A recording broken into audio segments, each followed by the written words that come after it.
নিতে, ও নিতে। বটতলার কাছে এসে ডাক দেয় নিবারণ। নিতাইচরণ সাড়া দেন। দিঘির পার ঘেঁষে সন্ধ্যায় অন্ধকার নামছে যেন, অথচ এখনো বিকালও হয়নি। আজ যে কৈশিকী অমাবস্যা, তাই সূর্যগ্রহণ লেগেছে। নিতাইয়ের বাড়ির লোক কুসংস্কারাচ্ছন্ন, ফলে বাড়িতে বসে সূর্যগ্রহণ দেখায় বাধা আছে।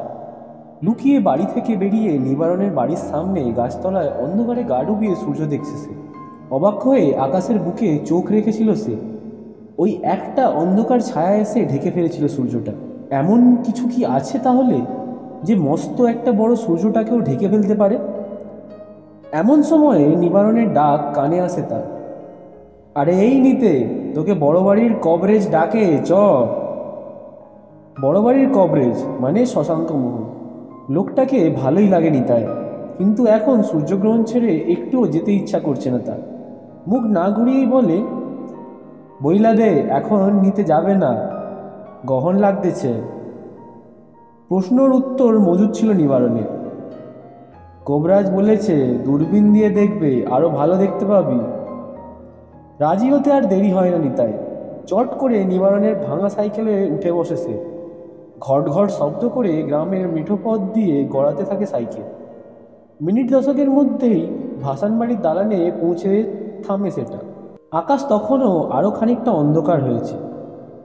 বৃদ্ধ শশাঙ্ক মোহনের পাখির শখ। গোটা ভাসানবাড়িতে রং বেরঙের পাখির আনাগোনা। তাদের যত্ন নেয় তিনি, খেতে দেন, জলের বাটি রেখে আসেন সেখানে। বিয়ে থা করেননি, পাখিদের নিয়েই সংসার। তবে এদের মধ্যে কেউ খাঁচায় থাকে না। রোদ মেখে এসে বসে জানলায়, ছাদের পাঁচিলে কিচিরমিচির শব্দে বৃদ্ধের খবর নেয়, তারপর উড়ে যায় ইচ্ছা মতো। দুজনকে সিঁড়ি দিয়ে উঠতে দেখেই শশাঙ্ক মোহনের মুখে হাসিতে ভরে ওঠে। এসো এসো কর্তা, ওই জানলার দিকে দাঁড়িয়ে দূরবীনটা বাগিয়ে ধরো। ব্যাটার ছেলে সূর্যটাকে ধরতে পারছি কি না। টেবিলে রাখা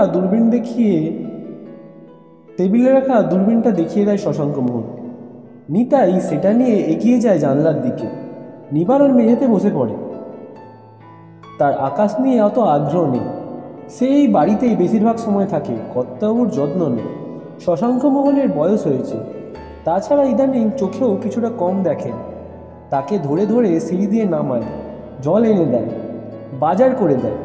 নিবারণকে বড় ভালোবাসেন শশাঙ্ক মোহন। তিনি ধমক দেন, কতবার তোকে বলেছি মেয়েতে বসবি না। এ বাড়িতে এত খাট বিছানা চেয়ার টেবিল, আর তুই শুধু মেঝেটাই দেখতে পাস। আমার এখানে বসেই শান্তি, কর্তাবাবু। একগাল হেসে মেঝের ওপরই ঝুঁকে বসে নিবারণ। জানলায় নিতাইয়ের দিকে চোখ ফেরান তিনি। এই ব্যাটা সারাক্ষণ মাটিতে রয়েছেন আর উনি তাকিয়ে থাকেন আকাশে। আরে, শশাঙ্ক মোহন গলা তুলে বলেন, তোর বাড়িতে কিছু বলে না? অন্যমনস্ক হয়ে উত্তর দেয় নিতাই, বলে তো। জানেন কর্তা, ও একবার আকাশ দেখতে দেখতে ছাদ থেকে পড়ে যাচ্ছিল। খ্যাঁক খ্যাঁক করে হেসে ওঠে নিবারণ। এইবার চোখ ফিরিয়ে খেকিয়ে ওঠে নিতাই, সুমন্দির ব্যাটা, যেটাই বুঝো না সেটাই লইয়া বেশি কথা কইও না। সেদিন রাইতে আমি যা দেখছিলাম সেটা দেখলে তোমার মাথা আউলিয়া লাগিয়ে যাবে। কি দেখেছিলে? শশাঙ্ক মোহন প্রশ্ন করেন। মুখ ফিরিয়ে দূরবীনে চোখ রাখে নিতাই। একখান আগুনের গোলা আকাশের এক প্রান্ত থেকে আরেক প্রান্তে চইলা গেল, ঠিক যেন একখান আলোর ঝাঁটা, হেলিস কমেট। উৎসাহিত হয়ে ওঠেন শশাঙ্ক মোহন, কিন্তু পরের কথাগুলো মনে মনে বলেন তিনি। সে তো 1900 দশকে এসেছিল রে, আবার 75 বছর পর পরে, মানে 1986 নাগাদ আসবে। এখন তো সবে 70। থমথমে মুখে বসে থাকেন শশাঙ্ক মোহন। বাড়ির কোথাও থেকে তার প্রিয় ময়নাটা ডাকতে শুরু করে, কিন্তু সেটাও কানে যায় না শশাঙ্ক। তবে কি অন্য কোনো ধূমকেতু দেখেছে নিতাই? কিন্তু খালি চোখে তো পৃথিবীর থেকে এমন স্পষ্ট করে আর কোনো কমেট দেখা যায় না। নিতাইয়ের কাছে এগিয়ে যান তিনি, মাথায় একটা হাত রেখে বলেন, শোন, তোকে একটা বুদ্ধি দিই আমি, তাতে তোর বাড়ির লোক খুশি হবে, তুইও 2 পয়সা ইনকাম করতে পারবি। কি? বাড়ি গিয়ে তুই বল যে কাল রাতে স্বপ্নাদেশ পেয়েছিস, তুই গ্রহ নক্ষত্র হিসাব করে মানুষের ভাগ্য বলে দিতে পারিস। চাপা হাসি হাসে নিতাই। কি যে কয়েন কর্তা, আমি কি ওসব পারি নাকি? হুম, তোকে পারতে কে বলেছে? ওসব বুজরুকি, আমি জানি। কিন্তু ভেবে দেখ, তুই সারাদিন আকাশের দিকে তাকিয়ে থাকলেও কেউ বাধা দেবে না। পয়সা কড়ি কামাবি, মান সম্মান পাবি। নিতাই মাথা নাড়ে। না, বাপ বলেছেন মিথ্যা কথা কওয়া আর চুরি করা একটা পাপ। মেঝের ওপরে হাঁটু রেখে বসে পড়েন শশাঙ্ক মোহন। বল দেখি, এই দুনিয়াতে সব থেকে বড় চোর কে? কে? তুই যার দিকে তাকিয়ে আছিস সে সূর্য। অবাক বিস্ময়ে বলে নিতাই। শশাঙ্ক মোহন তার পিঠে একটা চাপড় মারে। শনির যেমন একটা বলয় আছে না, আমাদের এই সৌরজগতের একটা বলয় আছে, একটা বিরাট বড় রিং, বুঝলি? ঠিক যেন নিজের ছানাপোনা আর বাড়িকে ঘিরে একটা পাঁচিল দিয়ে ঘেরা থাকে, তেমনই হলো সূর্যিমান। এই পাঁচিলকে বলে উর্স ক্লাউড। চোখ বড় বড় করেন শশাঙ্ক মোহন। এখন গোপন কথা হলো, আমাদের এই গুরুগম্ভীর ঋষিসুলভ সূর্য এই গোটা রিংটা অন্য একটা গ্রহ থেকে চুরি করে এনেছে। অন্য নক্ষত্র থেকে ধূমকেতু চুরি করে এনে রেখেছিলেন নিজের পাশে। সময়ের সঙ্গে সঙ্গে সেই রিংটা বড় হতে হতে এখন অনেকটাই দূরে চলে গেছে, তবে গোল করে ঘিরে রেখেছে এখন। সমস্ত ব্যাপারটা বোঝে না নিতাই। শশাঙ্ক মোহন এবার নিবারণের দিকে সরে আসে। ওর তো না হয় আকাশ দেখে পেট চলে যাবে, তোর কি হবে? কি উত্তর দেবে বুঝে পায় না নিবারণ। ফিক করে হেসে দেয়। শশাঙ্ক মোহন তার পাশেই মেঝেতে বসে পড়ে। তারপর একটা দীর্ঘশ্বাস নিয়ে বলেন, আমার তো বয়স হয়েছে, আজ আছি কাল নেই। আমি হুট করে চলে গেলে তুই এই বাড়ির দেখাশোনা করবি, বুঝলি? নিবারণের হাসিটা নিভে আসে। কিরে, পারবি না পারবি না? আমার দেখাশোনা তো বেশ করিস, বাড়িটার যত্ন নিতে পারবি তো? ওপর নিচে মাথা দোলায় নিবারণ। হ্যাঁ পারবো কর্তা। শশাঙ্ক মোহন খুশি হন। পারবি যখন তোকে একটা কথা বলি তাহলে। নিবারণ উত্তর দেয় না। শশাঙ্ক মোহন বলে যান, নিতাই সেদিন যেটা দেখেছিল সেটা হ্যালির ধূমকেতু বলে। প্রতি ৭৫ বছর পরে পৃথিবীর কাছে আসে, তখন কিছুক্ষণের জন্য মাত্র তাকে দেখতে পায় পৃথিবীর মানুষেরা।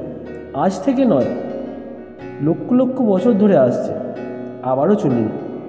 হাজার হাজার বছর ধরে চীনারা দেখেছে, ব্যাবিলনীয়রা দেখেছে, ইনকারা দেখেছে, রোমানরাও দেখেছে, লিখেও রেখেছে আকাশে অদ্ভুত আলোর কথা। কিন্তু একটাই ধূমকেতু যে বারবার ফিরে এসেছে সেটা তারা বুঝতে পারেনি। শেষে এডমন্ড হ্যালি নামে একজন বিজ্ঞানী এইসব লেখার মধ্যে থেকে ধরতে পারলেন ব্যাপারটা। ভাবলেন, এত মিল তো আলাদা আলাদা ধূমকেতুর থাকতে পারে না। ইনি তাহলে একই ব্যক্তি, শুধু এতটা সময়ের ব্যবধানে দেখা যায় যে একটা সভ্যতার মানুষের পক্ষে তাকে চিনতে পারা সম্ভব নয়। তার নাম থেকেই ধূমকেতুর নাম হয় এখন। কিছুক্ষণ থেমে কিছুটা গুছিয়ে নিয়ে পরের কথাগুলো বললেন শশাঙ্ক মোহন। আমাদের এই ভাসান বাড়িতেও এমন একটা অচেনা ধূমকেতু আছে। বারবার নির্দিষ্ট সময়ের ব্যবধানে তাদের আমরা দেখি, অনুভব করি, কিন্তু তারা এই একই মানুষ, সেটা আমরা বুঝতে পারি না। কিন্তু তুই যদি কোনোদিন এই বাড়িতে থাকিস তাহলে একদিন চিনতে পারবি তাদের কেমন হয়। তুই যদি অনেকদিন এই বাড়িতে থাকিস তাহলে একদিন চিনতে পারবি তাদের। তুই যদি অনেকদিন এ বাড়িতে থাকিস তাহলে একদিন চিনতে পারবি তাদের কেমন। গোটা ব্যাপারটা অনেকক্ষণ আগেই গুলিয়ে ফেলেছে ছেলেটার কাছে, কিন্তু মনটা খুশি হয়ে ওঠে। এই বাড়িটার প্রতি এতদিনে মায়া জন্মেছে তার। ঠিক ভাসানের সময় দুর্গা ঠাকুরের জলে পড়া মুখটার দিকে চেয়ে যেমন মায়াটা লাগে। এই বাড়ির যত্ন নেবে সে, যতদিন বেঁচে আছে এখানেই থেকে যাবে। নিবারণ ঠিক করে নেয়। মুখ তুলে জানলায় এসে বসা একটা চড়ুইয়ের ডানা আলতো করে হাত বোলাচ্ছেন শশাঙ্ক মোহন। লোকটা বুড়ো কিন্তু ভারী সরল। মাস দুয়েক পরে জ্বরে ভুগে শশাঙ্ক মোহন মারা যেতেই গ্রামের শ্মশানে দাহ করা হয় তাকে। জ্ঞাতি গোষ্ঠীর তেমন কেউই ছিল না বলে গ্রামের লোকেরা এই সমস্ত দায়িত্ব নেয়। তবে তার শ্রদ্ধা শান্তি ক্রিয়া মিটে যেতেই শুরু হয় বাড়িতে লোকজনের আনাগোনা। কোর্টে বাড়ির মালিকানা নিয়ে শুরু হয় মামলা। লতায় পাতায় বংশধরদের মধ্যে আইনি আদালতে বিবাদ মিটতেই 5 বছর কেটে যায়। এই 5 বছরে নিবারণ নিজ দায়িত্বে যত্ন নিয়ে রেখেছে বাড়িটা। সামনে বাগানে নতুন ফুল লাগিয়েও ছিল। রাজমিস্ত্রি ডেকে এনে জায়গায় জায়গায় ভাঙা ইট মেরামতো করিয়েছে। ঘরদোর পরিষ্কার করেছে। বাড়িটাকে নিজের বাড়ির থেকেও বেশি ভালোবাসে সে। মামলা মিটতে একটা চিঠি পায় নিবারণ। তাতে বলা হয় বাড়ির 24 ঘন্টা দেখাশোনার দায়িত্ব দেওয়া হয়েছে তাকে। বাড়ির অধুনা মালিক কলকাতা ছেড়ে এখন আসবেন না। ভাসান বাড়ি বিক্রি করার তেমন ইচ্ছাও নেই তাদের। ফলে আপাতত নিবারণকে যোগ্য লোক হিসাবে কেয়ারটেকার করে রাখা হয়েছে। মাঝে মাঝে কলকাতা থেকে ছুটি কাটাতে মালিক আসবেন, তখন বাড়িটা ঝকঝকে অবস্থা পেলেই হবে। সেই থেকে নিবারণ এই বাড়ি ছেড়ে যায়নি। তার নিজের একটা ছোট্ট বাড়ি আছে গ্রামে, কিন্তু সেখানে নিতান্তই দরকার না পড়লে সে যায় না। 30 বছর বয়সে নিবারণের বিয়ে করে, একটা সন্তানও হয়। তবে ছেলে বউয়ের দিকে তেমন নজর ছিল না তার। বাড়ির ফাঁকা ঘরগুলোতে ভূতের মতো ঘুরে বেড়াতো। চাইলে ছেলে বউকে এখানে এনে রাখতে পারত নিবারণ, কিন্তু এ বাড়িতে অন্য কেউ এসে থাকলে সেটা পছন্দ করে না নিবারণ। ভিখারি এলে দূর দূর করে তাড়িয়ে দেয় সে। 2-3 বছরে একবার পরিবার নিয়ে ঘুরতে এসে কয়েকটা দিন কাটিয়ে যান বাড়ির মালিকরা। সে কদিন কোনোরকম সহ্য করে নেয় নিবারণ। ওরা থাকলে বাড়ির স্বাভাবিক শান্তি নষ্ট হয়, দেওয়ালগুলোও বিরক্ত হয়। ভাসান বাড়ি নীরবতা চায়, অবকাশ চায়। গঙ্গার ঘোলাটে জলের দিকে অনেকক্ষণ তাকিয়ে থাকলে যেমন ডুব দিতে ইচ্ছা করে তার অতলে, তেমন ভাসান বাড়ি বিলীন করতে ভালোবাসে মানুষকে। 2 দিন কাটিয়ে ফিরে যাওয়ার পছন্দ করে না সে। বাড়িটা কি জীবন্ত? মাঝে মাঝে ভাবে নিবারণ। কিছু একটা চায় যেন বাড়িটা। বুড়ো কোবরেইদের বলে যাওয়া কথাগুলো মনে পড়ে যায়। এ বাড়িতে এমন অনেক কিছু লেখা হয়ে আছে যা এখনও নেওয়া হয়নি তাদের।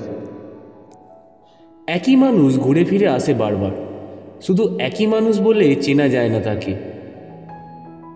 চিনতে পারবে কি নিবারণ? সে জানে না। শশাঙ্ক মোহন মারা যেতে তেমন কেউ আসেনি এই বাড়িতে। নিবারণকে হয়তো পছন্দ নয় তাদের, তবে ভাসান বাড়িকে বুক দিয়ে আগলে রাখে সে। যেমন রাতের আকাশে তারা না চিনেও তাদের দিকে তাকিয়ে থাকে নিতাই চল। দুজনের চোখেই ফুটে ওঠে অপার বিস্ময় আর মুগ্ধতা। পুরানো বটতলা ফেলে জঙ্গল প্রান্ত বরাবর এগিয়ে আসে দুজনে। গনসার একটি হাত ধরে রেখেছে হৈমন্তী। এই রাস্তাটায় মাটিটা এবড়ো খেবড়ো, হোঁচট খেয়েছে কয়েকবার। এখন সন্ধে নেমে গেছে, আলো কম হয়ে এসেছে। সেই সঙ্গে বৃষ্টিটা ধরে এসেছে প্রায় ঘণ্টাখানেক আগে। যদিও রাস্তার খানাখন্দে জল জমে আছে এখনও। নিবারণের বাস্তুভিটের দিকে এগিয়ে যায় দুজনে। গনসাকে চিন্তিত দেখায়। হৈমন্তী তার মাথায় একটা ঠেলা দিয়ে বলে, কী রে, কী ভাবছিস তুই? চমক ভাঙে গনসার। মুখ না তুলেই বলে, দাদা অবেলায় তো ঘুমায় না, কিন্তু আজ ঘুমাচ্ছে। তাহলে কখন ঘুমায়? তা জানি না, কিন্তু এমন সময় তো ঘুমায় না। হৈমন্তী গম্ভীর মুখে বলে, আজ রান্না টান্না করে ক্লান্ত হয়ে গেছে মনে হয়, তাই ঘুমিয়ে পড়েছে। রান্না তো রোজ করে, আজ উফ, তোকে এত জ্যাঠামো করতে হবে না। ধমক খেয়ে চুপ করে যায় গনসা। তার কপাল থেকে চিন্তার রেখা কিন্তু যায় না। হাত দিয়ে তার চুল নেড়ে দেয় হৈমন্তী। নরম গলায় বলে, আজ দুপুরে আমার ল্যাপটপে যে গেমটা খেলছিলিস ওটার নাম মনে আছে? মনে করার চেষ্টা করে গনসা। Project IGI. আমার আরেকটা কাজ করে দিলে আজ রাতে যতক্ষণ খুশি খেলিস, কেমন? কাজ? গনসা বুঝতে পারে তাকে ঘুষ দেওয়া হচ্ছে, কিন্তু তার নীতিমালার দাঁড়িপাল্লা প্রজেক্ট আইজিআই সব বাটখারাকে হারিয়ে দিয়েছে। কি কাজ? তুই দোতলার জানলায় উঠতে পারবি বাইরে থেকে? জানলায়? কেন? হোঁচট খেতে খেতে সামলে নেয় গনসা। একটা জিনিস পেরে দিতে হবে। কিছু আটকে গেছে? ধরে নে তাই। একটু বিচার করে গনসা, কাতর গলায় বলে, দুতলার জানলায় উঠেছি জানলে দাদা মেরে ফেলবে আমাকে।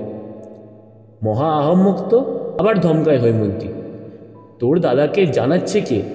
আচ্ছা শোন, গেমের 3 নম্বর ধাপে ওই জেলখানার চাবিটা কোথায় আছে তাও বলে দেব।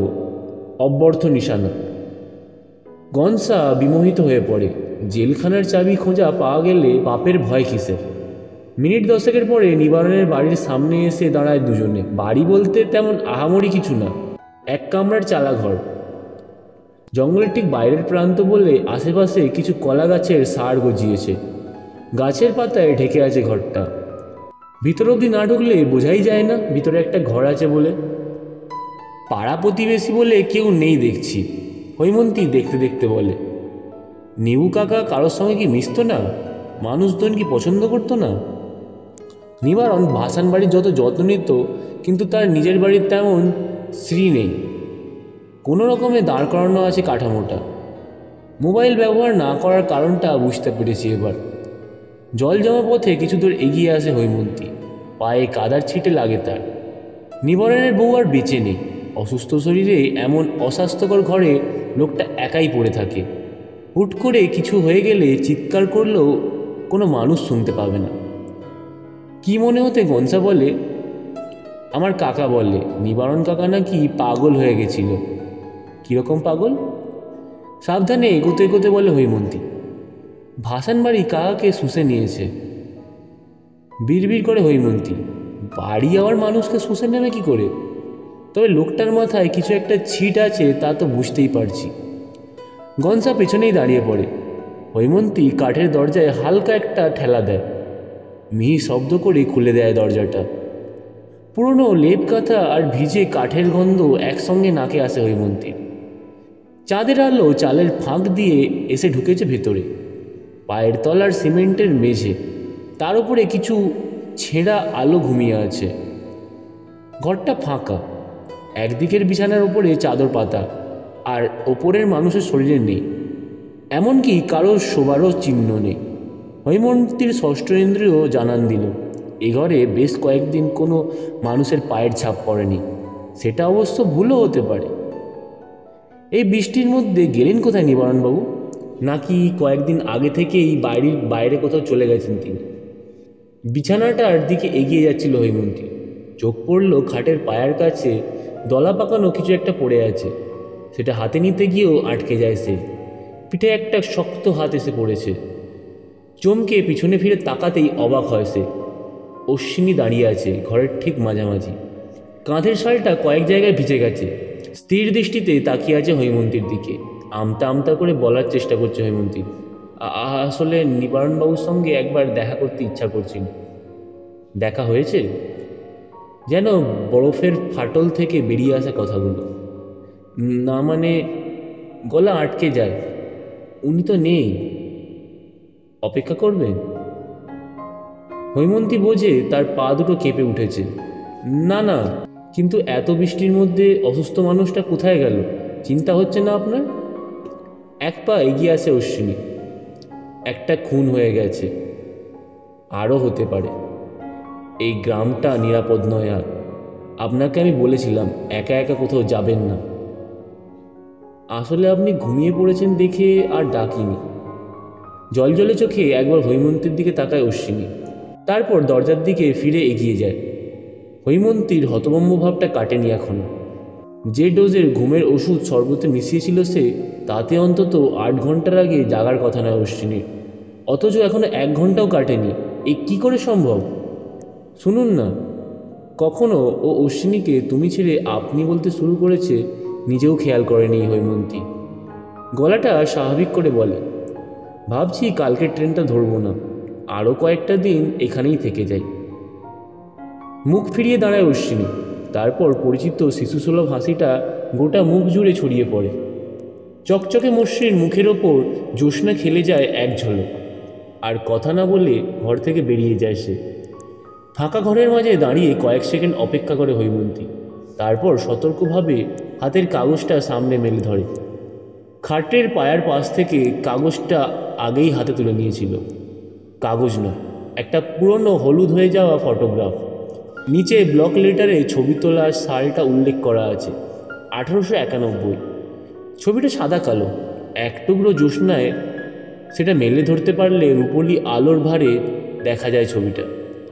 130 বছর আগে ভাসানবাড়ির সামনের বাগানে তোলা হয়েছিল এই ছবিটা। সে সময়ের বাড়িতে যারা থাকতো তাদের সবাই উপস্থিত আছে এই ছবিতে। সম্ভবত এদের মধ্যেই কোনো একজন মুরারিমোহন। ছবির কেউ সামনের সারিতে, কেউ পেছনে। সেকালে এমন পারিবারিক গ্রুপ ফটো তোলার রীতি ছিল। ছবির একেবারে বাঁ দিক থেকে 3 নম্বর পিছনের সারিতে বছর 28-এর সালগায়ে দেয়া মানুষটার মুখ দেখে চোখ আটকে যায় তার। ছবিটা হাত থেকে খসে পড়ে।